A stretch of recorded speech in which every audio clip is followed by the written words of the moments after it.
আসসালামু আলাইকুম রহমতুল্লাহি ওবারাকাতুহ। প্রিয় দর্শক, আজকে আমি 5টি বিশেষ গুরুত্বপূর্ণ আমল আপনাদেরকে জানিয়ে দেব। যেই 5টি আমল করলে আল্লাহ রাব্বুল আলামিন আপনাকে বিশেষ বিশেষ 5টি ফজিলত দান করবেন।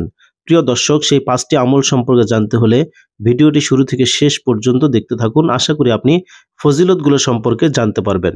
প্রিয় দর্শক, 5টি আমলের মধ্যে প্রথম আমলটি হচ্ছে মাত্র 2 মিনিটের আমলে 1,24,000 নেকি পাবেন এবং 100 গাছের হাদিয়া।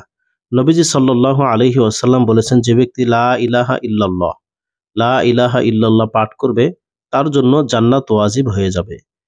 যে ব্যক্তি বাক্যটি 100 বার পাঠ করবে লা ইলাহা ইল্লাল্লাহ, তার নামে 1,24,000 নেকি লেখা হবে এবং প্রতিবার পাঠের বিনিময়ে তার জন্য জান্নাতে একটি করে গাছ রোপণ করা হবে। সুবহানাল্লাহ। প্রিয় দর্শক, এখানে 3 দেখতে পাচ্ছেন, অর্থাৎ এখানে এই যে বাজ্জার এই কিতাবের মধ্যে এই হাদিসটি রয়েছে। যে ব্যক্তি শারীরিক দুর্বলতার কারণে তাহাজ্জুদ নামাজ পড়তে পারে না, সাহসের অভাবে জিহাদে যেতে পারে না, কৃপণতার কারণে সম্পদ ব্যয় করতে পারে না, সে যদি এই বাক্যটি বেশি বেশি পাঠ করে তাহলে এটি আল্লাহর কাছে পাহাড় সমপরিমাণ সোনা ব্যয় করার চেয়েও বেশি প্রিয় বলে গণ্য হবে। সুবহানাল্লাহ। দর্শক, এখানে 1 দেখতে পাচ্ছেন, অর্থাৎ আমলটির কথা বলা হয়েছে ফাজাইলে জিকির পৃষ্ঠা নং 63 এই কিতাবের মধ্যে। দ্বিতীয় আমলটি হচ্ছে, যে আমলটি করলে মাত্র 30 সেকেন্ডের আমলে ফজর থেকে চাঁদ পর্যন্ত সময়কার ইবাদতের সওয়াব, অর্থাৎ মাত্র 30 সেকেন্ড আমল করলে ফজরের নামাজ থেকে শুরু করে চাঁদের নামাজের সময় পর্যন্ত এই মধ্যবর্তী যে সময়টুকু আছে এই সময়টুকু ইবাদতের মধ্যে গণ্য হবে।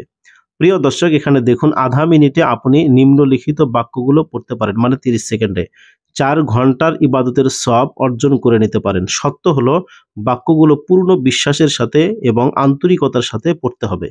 নবীজি সাল্লাল্লাহু আলাইহি ওয়াসাল্লাম একদিন ফজর নামাজের জন্য মসজিদে গেলেন, মানে ফজরের নামাজ পড়ার জন্য তিনি মসজিদে নববীতে গেলেন। উম্মুল মুমিনিন হযরত জুয়াইরিয়া রাদিয়াল্লাহু তাআলা আনহা তখন জায়নামাজে বসে আল্লাহ আল্লাহ বলছিলেন, মানে আল্লাহ আল্লাহ জিকির করছিলেন। নবীজি সাল্লাল্লাহু আলাইহি ওয়াসাল্লাম ফজরের নামাজ আদায় করে চাশতের সময় বাসায় ফিরে দেখলেন তিনি এখনো, অর্থাৎ উম্মুল মুমিনিন হযরত জুয়াইরিয়া রাদিয়াল্লাহু তাআলা আনহা ওখানেই বসে আল্লাহ আল্লাহ জিকির করছেন। নবীজি সাল্লাল্লাহু আলাইহি সাল্লাম জিজ্ঞেস করলে জানতে পারলেন সেই তখন থেকে এ পর্যন্ত তিনি এখানে বসে আছেন, মানে উম্মুল মুমিনিন হযরত জুয়াইরিয়া রাদিয়াল্লাহু তাআলা আনহা তিনি সেখানেই বসে আছেন। নবীজি সাল্লাল্লাহু আলাইহি ওয়াসাল্লাম তাকে একটি ওজিফা শিখিয়ে দিয়ে, মানে তাকে একটি আমল শিখিয়ে দিয়ে বললেন, তোমার কাছ থেকে যাওয়ার পর আমি এই 4টি বাক্য জপ করছি, মানে 4টি বাক্য জিকির করছি।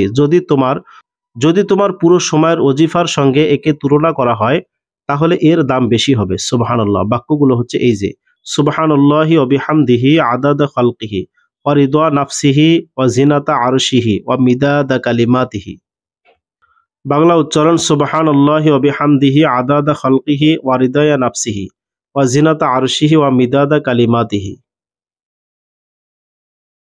সুপ্রিয় দর্শক মণ্ডলী, তৃতীয় আমলটি বা 3 নম্বর আমলটি হচ্ছে, যে আমলটি করলে আপনি শহীদের মর্যাদা লাভ করবেন, 1 লক্ষ নেকি লাভ করবেন। হযরত উম্মে সালামা রাদিয়াল্লাহু তাআলা আনহা বলেন, আল্লাহ রাসূল সাল্লাল্লাহু আলাইহি ওয়াসাল্লাম বলেছেন, যে ব্যক্তি সকালবেলা এই দোয়াটি পড়বে তার জন্য 1 লাখ নেকি লিখে দেওয়া হবে। যদি সেদিন সে মারা যায় তাহলে তার আত্মাকে সবুজ পাখির আকারে জান্নাতে স্বাধীনভাবে ছেড়ে দেওয়া হবে, ফলে সে যেখানে খুশি ঘুরে বেড়াবে। দোয়াটি হলো এই, আলহামদুলিল্লাহিল্লাযী তাওয়াদাআ কুল্লা শাইইন লিআজমাতিহি ওয়ালহামদুলিল্লাহিল্লাযী যাল্লা কুল্লা শাইইন লিইজ্জাতিহি ওয়ালহামদুলিল্লাহিল্লাযী খাদাআ কুল্লা শাইইন লিমুলকিহি। বাংলা উচ্চারণ, আলহামদুলিল্লাহিল্লাযী তাওয়াদাআ কুল্লা শাইইন লিআজমাতিহি ওয়ালহামদুলিল্লাহিল্লাযী যাল্লা কুল্লা শাইইন লিইজ্জাতিহি ওয়ালহামদুলিল্লাহিল্লাযী খাদাআ কুল্লা শাইইন লিমুলকিহি। অর্থ, সমস্ত প্রশংসা সেই আল্লাহর জন্য যিনি সকল বস্তুকে তার মহত্বের জন্য অবনত করে দিয়েছেন। সমস্ত প্রশংসা সেই আল্লাহর জন্য যিনি সকল বস্তুকে তার মর্যাদার জন্য হীন করে দিয়েছেন। সমস্ত প্রশংসা সেই আল্লাহর জন্য যিনি সকল বস্তুকে তার রাজত্বের জন্য বিগলিত করে দিয়েছেন। প্রিয় দর্শক, 4 নম্বর আমলটি হচ্ছে ইহজগৎ ও পরজগতের নিয়ামত রাজি লাভের দোয়া বা আমল। ইহজগৎ ও পরজগতের নিয়ামত রাজি লাভ করা। নিম্নোক্ত এই আয়াতটি একবার পাঠ করুন, হাসবুনাল্লাহু ওয়া নি'মাল ওয়াকিল। সাহাবায়ে কেরাম এই আয়াতটি পাঠ করলেন, আর মহান আল্লাহ রাব্বুল আলামিন তাদের উভয় জগৎ, অর্থাৎ ইহজগৎ ও পরজগতের নিয়ামত রাজি দ্বারা ধন্য করলেন। দোয়াটি হচ্ছে হাসবুনাল্লাহু ওয়া নি'মাল ওয়াকিল, অর্থ আমার আল্লাহই যথেষ্ট এবং তিনি সর্বোত্তম অভিভাবক।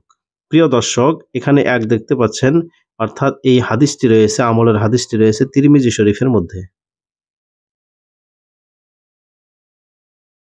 প্রিয় দর্শক শ্রোতা, ৫ নম্বর আমলটি হচ্ছে যে আমলটি করলে শয়তান আপনাকে ওয়াসওয়াসা দিতে পারবে না, গুনাহে লিপ্ত করাতে পারবে না।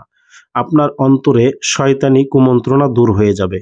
শয়তানি কুমন্ত্রণা দূর করার আমল আল্লাহ তাআলা পবিত্র কোরআনে বলেছেন, ওয়া ইম্মা ইয়ানজাগান্নাকা মিনাশ শাইতানি নাজউন ফাস্তাইজ বিল্লাহ ইন্নাহু সামিউন আলিম। অর্থাৎ শয়তানের কুমন্ত্রণা যদি তোমাকে প্ররোচিত করে, অর্থাৎ শয়তান যদি তোমাকে ওয়াসওয়াসা দেয়, তোমাকে গুনাহে লিপ্ত করতে চায়, তাহলে তুমি আল্লাহর শরণাপন্ন হও, তিনি সর্বশ্রোতা সর্বজ্ঞ। নবীজি সাল্লাল্লাহু আলাইহি ওয়াসাল্লাম বলেছেন, শয়তানি কুমন্ত্রণার সময় ৩ বার আমানতু বিল্লাহ বলে সূরা ইখলাস, কুল হুয়াল্লাহু সূরা পাঠ করো এবং বাম দিকে ৩ বার থুতু ফেলে আউযু বিল্লাহি মিনাশ শাইতানির রাজিম পড়ো, তাহলে শয়তানি কুমন্ত্রণা দূর হয়ে যাবে। আল্লাহ রাব্বুল আলামিন আমাদের সকলকে উল্লেখিত ৫টি আমল গুরুত্ব সহকারে করার তৌফিক দান করুন। আমিন।